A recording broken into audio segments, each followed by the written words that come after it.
Discuss the various efficiencies and their representation.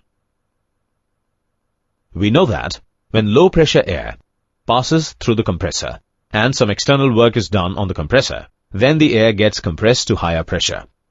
Now there are mainly three types of efficiencies associated with the air compressor.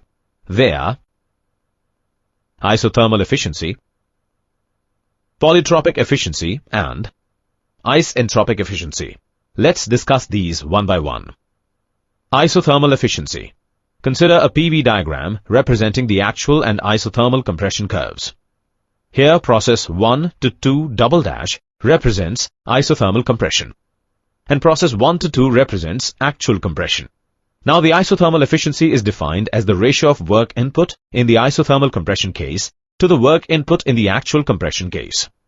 Mathematically, isothermal efficiency can be represented as. Therefore, the isothermal efficiency for above curve can be given as polytropic efficiency. Consider a PV diagram representing the actual and polytropic compression curves. Here process 1 to 2 represents polytropic compression, and process 1 to 2 represents actual compression. Now the polytropic efficiency is defined as the ratio of work input in the polytropic compression case to the work input in the actual compression case. Mathematically, it can be represented as. Therefore, the polytropic efficiency for above curve can be given as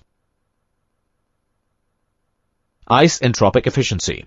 Consider a PV diagram representing the actual and isentropic compression curves. Here process 1 to 2 represents isentropic compression, and process 1 to 2 represents actual compression.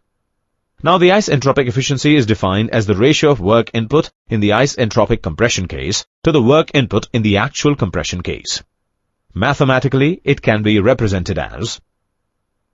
Therefore, the isentropic efficiency for above curve can be given as. Now let us summarize the various efficiencies and their representation as.